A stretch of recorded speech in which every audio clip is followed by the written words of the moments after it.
gets chances not every now and then, but there will be a time when God graces this world with rarest of the rarest opportunities, and the appearance of Ramanujacharya during 1017 is one of such greatest opportunities this world ever got. He born during 1017 AD and lived on this earth for 120 years with good health and health, touring entire breadth and width of this country, observing the fate of the people of this land. People at different stages, in different ways, were discriminated in those days. Of course, even today also such kind of things are prevailing. But the discrimination was so high in those days, if ladies, commonly all, and even any other person than the Brahmin, listens to any mantra, nor chants any mantra, his ears must be filled up with molten lead. Chants cut the tongue was the order of that day. We are not pointing out nor criticizing that kind of practice of those days, because we don't know what a kind of situation prevailing in those days. But that was accepted by the society at large. Ramanujacharya was a person with kind and divine heart. So he thought that this kind of practice is not acceptable, because when Rama during Treta Yuga accepted a hunter as his closest friend, when he accepted Sugriva, a monkey king, as his guardian, when he accepted Vibhishana as his own brother, a Rakshasa, as his own brother, means discrimination is not accepted by the scriptures. The great people of this land never accepted that and never practiced that also. That's why Ramanuja thought this kind of practices must be eliminated, should be eradicated. These kind of taboos must be broken to pieces. This was the mission of Ramanuja. First of all, he should be accepted by one and all, for which he proved to himself that he is the master of the Vedic knowledge. He not only studied the Vedas and Vedangas, but proved by the Acharyas that whatever Ramanuja says is the authority. Wonderful thing is that Ramanujacharya visited Kashmir of those days, where there is a place called Sarada Peetham, which was the hub of knowledge. All the great scholars used to visit that place for acquiring knowledge.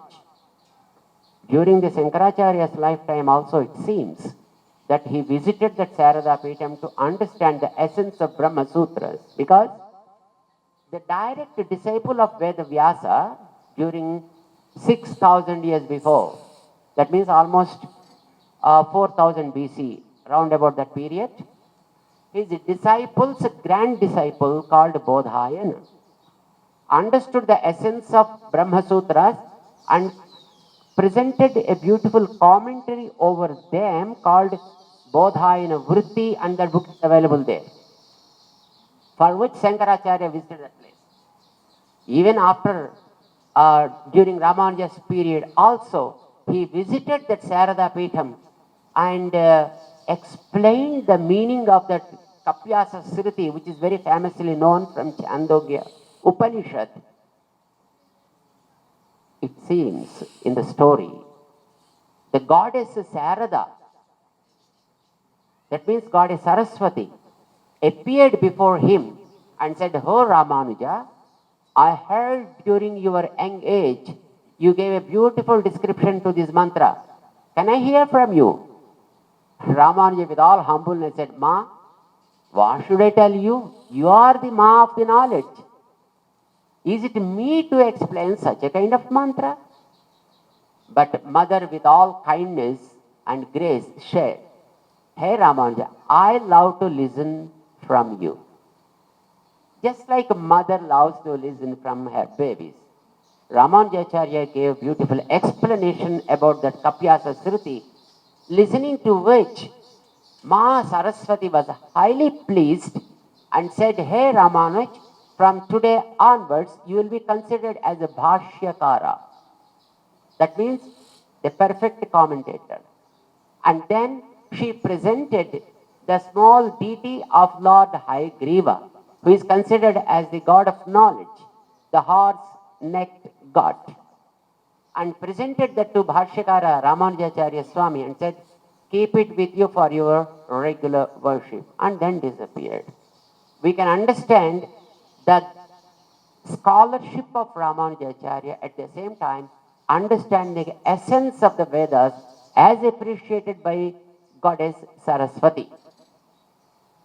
Now society accepted Ramanuja.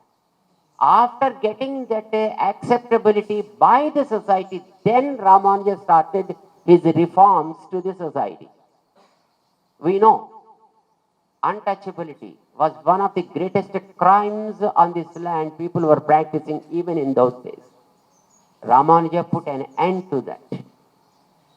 He accepted all the untouchable people, all the downtrodden people, and gave them mantra, gave them Vaishnava Diksha, and said, you are also called as Vaishnavits because you have taken the mantra. And temples also will be opened for you. He opened the doors of the temple in Karnataka, place called Melkote. And then he allowed them into the temple to have the darshan of God, saying, all children should be accepted by God, and there need not be any kind of discrimination among his children. God never pleased with it. So he accepted everybody.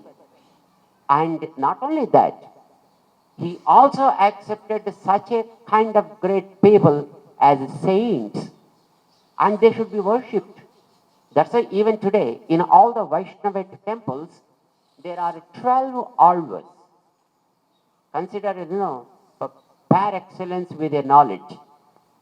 Among such alvas, Tiruppan is a Harijan, Bhaktisara is a Mlecha, Tondaradapudi Alvar was a Brahmin, and Tirumangay Alvar was a BC class person. So there is no question of BC or DC or SC or whatever it is. Bhakti is considered as a supreme of any kind of thing. It is not the birth that is to be considered for a person to be respected by the society, but it is his knowledge and practice. This is what Ramanuja has given importance for. Such a kind of Ramanujacharya's philosophy was there on this land for almost 500 years, unbreakable. But we know very well the situation of this country, the onslaughts by the invaders on this land, from French, from Dutch, from British. They are the people again divided the society under again the name of casteism. Caste, creed, and sex and race, like these kind of things again, they pushed into the society and again divided the society, which, of course, we are still not able to come out of which. Today, the Ramanuja's ideology is necessary for us to eliminate these kind of discriminations. We don't say that we root out the casteism or we root out the colors of the skins, which is practically impossible. I'm born as a black guy. We might have born as a white guy. Another person might have born as a gray person. We are not going to change the skin. We are not going to eliminate these kind of things.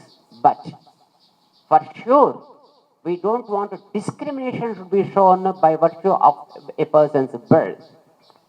Everybody on this land has a right to earn, learn, eat, dress, and live with respect, and need to lead a decent life at par with anybody on this land. Again, it should be based on one's own efforts also. We give, equal importance to one person, but he never tries to use his ability. He never tries to use his own mind, but he wants just simply sit and want to enjoy the energies of others. I think such kind of people must be taken care. Provided the person is interested in using his own abilities, everybody should have equal importance to learn, earn, enjoy, and lead a decent life with joy. This is Ramanuja's philosophy in short. That is necessary today, because today the society is being torn with the name of discriminations and terrorism. It's just because of the ego. It's just because of the attitude of dominating others, which should be addressed by inculcating them the feel of oneness, the feel of mine. If one feels that he is mine, then he hugs the person. If one thinks that, oh, this is not mine, then he wants to ruin it. Why people are nowadays, trying to get lot of ammunition and dominate on other countries? Just because they think they are not ours. So the feel of mine is very, very important to be inculcated among the people, for which we need to understand that there is only one God. God is always one. I, you, and all these are children of the same God, without any kind of discrimination. And God loves if we both live together, if we both share the joys and pains with each other. But God never feels if one child hurts the other child. That's why it is pretty important now for us to understand that hatred, domination, these are something God never likes, no matter to what religion you belong, no matter what kind of practices that you do. But if you really believe in God, understand God never likes if you hurt somebody. And if you like, and if you love, and if you share good things with others, and see that their pains are reduced, then only God will be pleased. You name that God in your own way. I have no objection to that. You approach him in a way you like. I have no objection. But if at all one believes in God, we should believe in one God. That oneness of God is what Ramanuja taught and said, we are all, no matter what religion, caste, creed, and what not, everything. We are all different limbs of the same God, different parts of the same God. Each part must act on its own way, isn't it? Hand never does the work of a leg. Leg never does the work of a head. Tongue never does the work of nose. Nose never does the work of teeth. Each organ should work in its own way. At the same time, all should live with each other in unison.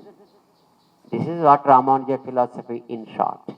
Such a kind of great Ramanuja gave that philosophy, but after 500 years again distortion started. Now it is the dire need of the hour to bring out such concept and make people understand that we should all live with each other, sharing good and joy with each other, reducing the pains of others. There's no question of dominating one the other. Ramanuja's statue is constructed here because he stands as an iconic personality for the equality. So the project is called as the Statue of Equality, Samata Murti Spurti Kendra. And That equality message is the need of the hour now to the world at large. At the same time, this statue, the Ramanujacharya, got inspiration from 108 Divya Desas, which are spread all over the country, all over the world in general.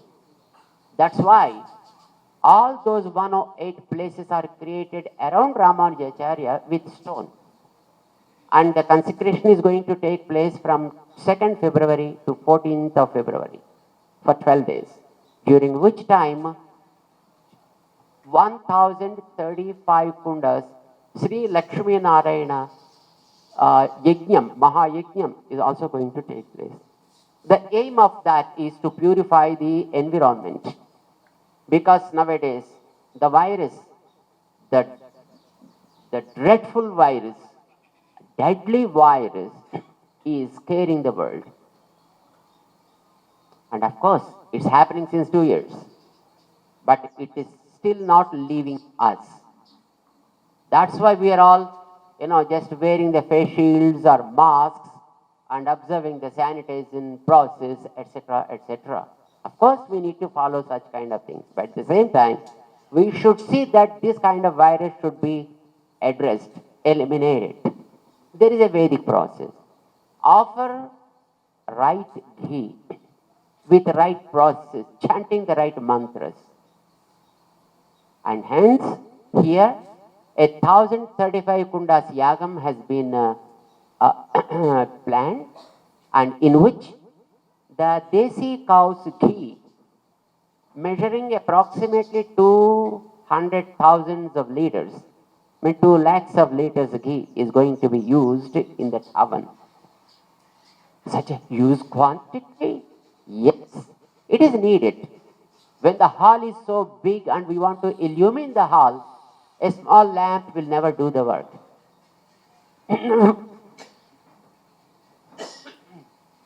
We need bigger lamp. So the virus volume is so high today.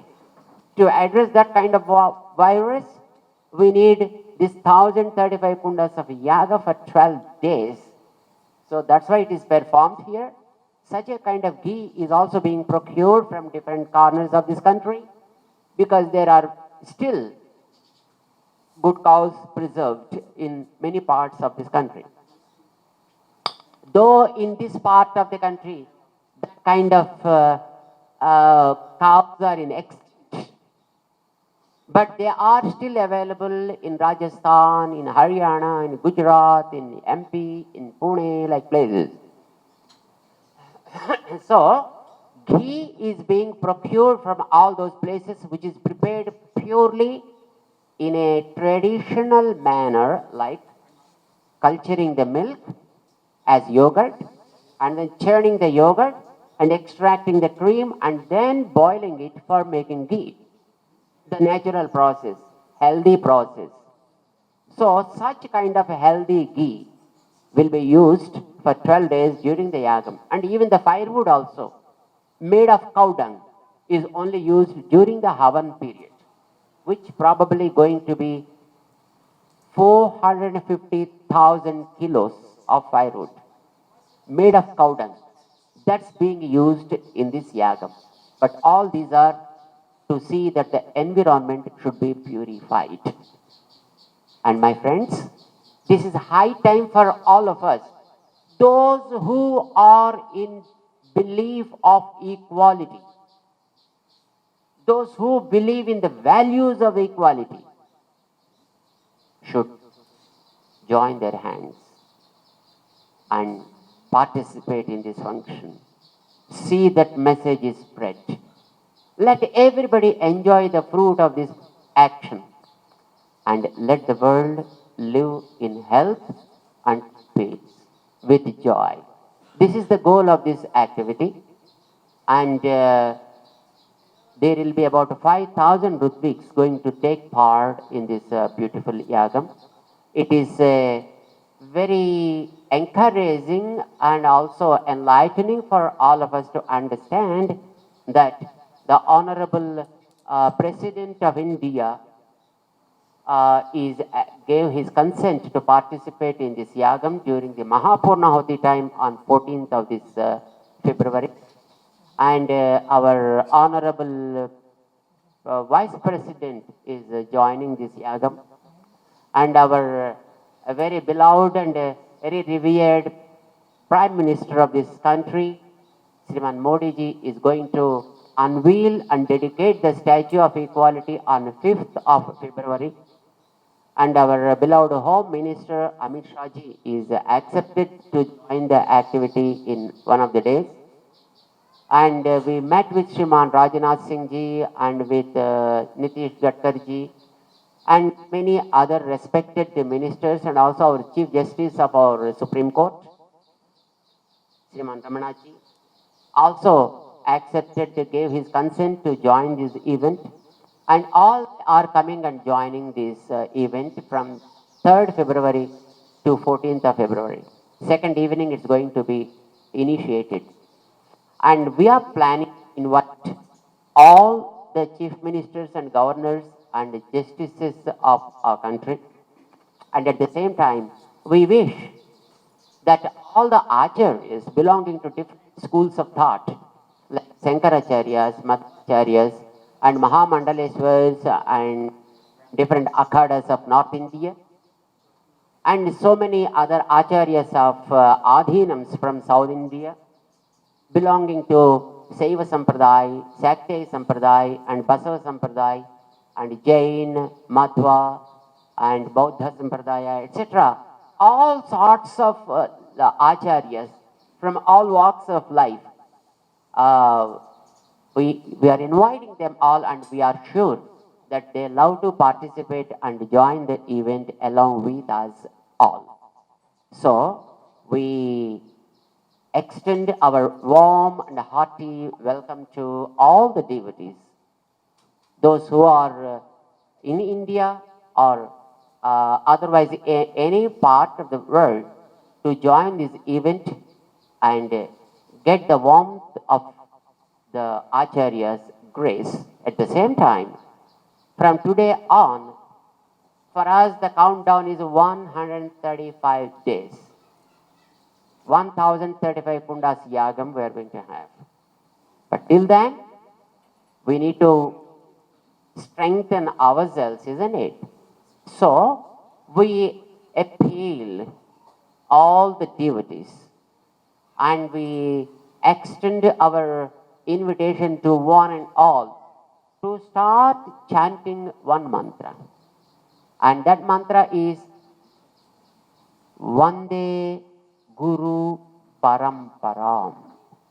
Very simple mantra, because we all have gurus with us, and without gurus we are nowhere. And without guru, the brain never works, the mind never gives us good ideas. Of course, for some, lively guru may be there. For some, the intellectual gurus may be there. For some, guru may be there in the form of nature. But we are all have gurus. Let's remember the grace of those gurus. Whatever little they did for us, let's be grateful to all of them. We are living today just because of their grace. And hence, that is the mantra for all of us. Vande Guru Paramparam. This is the mantra. Let us start chanting this mantra all through, whenever it is possible, whenever we are able to remember, as long as our mind permits us, till the yagam takes place. Of course, this need not be confined to such place, but this is high time for all of us to strengthen our physical ability and intellectual ability as well. Let's use this time and get the grace of them. Let's all join, let's all enjoy, and we welcome you all to join this beautiful event. Dr. Rameshwar Rao Garu, along with all his teams, and there Dr. our Sriman Salmeda Lakshmi Narasimha Rao Garu, who is the president of our Jiva, Bhaskar Rao Garu, who is the president of our Raman Sahasrabdi project, and of course our Ahobila Ramanjayar Swamiji, Devanath Ramanjayar Swamiji, and our American representative, Shriman Apparao Garu Mukamala, and all these are very enthusiastic to present this event to all of you. Let's enjoy. Let's join. Let us join with all our friends and relatives. Jai Shrimanarayan to you all.